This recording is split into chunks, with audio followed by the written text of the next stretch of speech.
जय जगन्नाथ महाप्रभु। मैं नरेंद्र वर्मा आपका भक्ति स्टोरी व्लॉग में एक बार से फिर स्वागत अभिनंदन करता हूं। मेरे प्रिय श्रोतागणों, मेरे प्रिय सब्सक्राइबर्स, आप सबका मंगलमय हो, आप सब आनंद में रहे।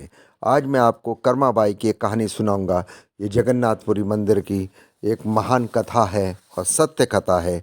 आइए जानते। जानने से पहले आपसे अनुरोध करूंगा, प्लीज़ व्लॉग को लाइक करें, सब्सक्राइब करें और शेयर कर बेल आइकॉन को प्रेस करें। आध्यात्म जगत में कर्माबाई की कथा भक्तों की प्रेरणा मानी जाती है, जिनके भक्ति भाव से प्रसन्न होकर खुद भगवान ने उनके हाथ की खिचड़ी खाई थी। कर्माबाई का नाम कर्माबाई उनके जन्म से ही था और वह राजस्थान में उनका जन्म हुआ। नागौर जिले के मकराना तहसील के कालवा गांव में एक जाट परिवार में भादवाबती एकम में उनका जन्म हुआ। उनके किसान पिता का नाम जीवन राम जी डूडी व माँ का नाम रतन देवी था। पिता जीवन राम शुरू में परम कृष्ण भक्त थे, शुरू से ही, और भगवान को भोजन करवाने के बाद ही वह भोजन खुद अन्न को जल ग्रहण करते थे। कथाओं के अनुसार कमराबाई पैदा होते ही हंसी थी, जिसे देखकर हर कोई अचरज में रह गया था। कर्माबाई का विवाह नागौर के ही मोरेण गांव में सौ गोत्र में लिखमा राम के साथ किया गया था, पर शादी के कुछ समय बाद ही वह विधवा हो गई और इसके बाद उनका पूरा जीवन भगवान की भक्ति में बिताया गया। कर्माबाई जब 13 साल की थी, तब कार्तिक पूर्णिमा पर स्नान के लिए पत्नी सहित पुष्कर जाते हुए पिता जीवन राम ने उन्हें घर में भगवान के भोग की जिम्मेदारी सौंपी और कहा, भगवान को भोग लगाने के बाद ही बेटा खुद भोजन करना। इनके जाने के बाद अगले दिन ही कर्माबाई ने सुबह स्नान कर बाजरे का खीचड़ा बनाया, उसमें खूब घी डालकर और भगवान की मूर्ति के सामने रख दिया। वह बोली, भगवान, आपको जब भी भूख लगे तब भोग लगा लेना, तब तक मैं घर के अन्य काम कर लेती हूँ। इसके बाद वह काम में जुट गई और बीच बीच में थाली देखने आने लगी कि भगवान ने भोजन किया या नहीं।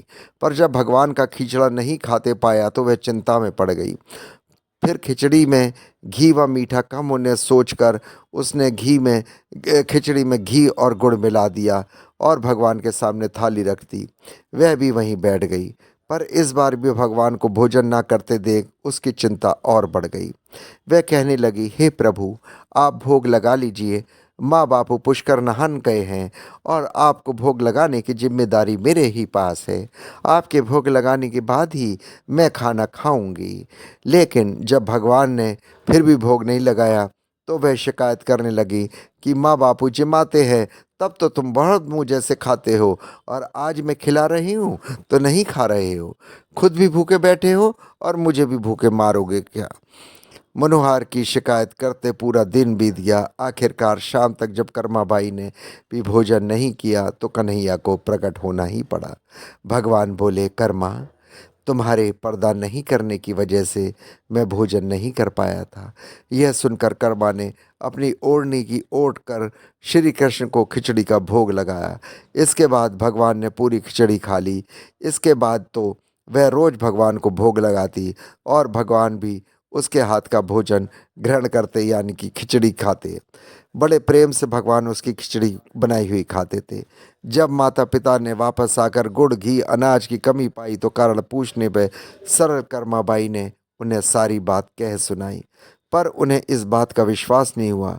अगले दिन परीक्षा के लिए फिर कर्माबाई से भोग लगवाया गया तो भक्त के मान रखने के लिए फिर भगवान खिचड़ी खाने आ गए। इसके बाद तो पूरे गांव में बात आग की तरह फैल गई और जल्दी ही कर्माबाई जगत में विख्यात हो गई। इसके बाद तो कर्माबाई का पूरा जीवन कृष्ण भक्ति में ही बीता। जीवन के अंतिम दिनों में कर्माबाई भगवान जगन्नाथ की नगरी पुरी में चली गई। वहाँ भी वह रोज भगवान को खिचड़े का ही भोग लगाती थी। उनकी इसी परंपरा की वजह से आज भी भगवान जगन्नाथ को खिचड़े का ही भोग लगाया जाता है। सन 1691 यानी 1634 ईस्वी के बीच वह ईश्वर में हमेशा के लिए लीन हो गई। तो मेरे प्रिय भक्तों, ये थी मेरे श्रोतागणों कर्माबाई की कहानी। आपको कैसी लगी? प्लीज़ ब्लॉग को अधिक से अधिक लाइक करें, सब्सक्राइब करें, शेयर करें, बेल आइकॉन को प्रेस करें और जय जगन्नाथपुरी कमेंट्स बॉक्स में ज़रूर लिखें। अपना ख्याल रखें। जय जगन्नाथ।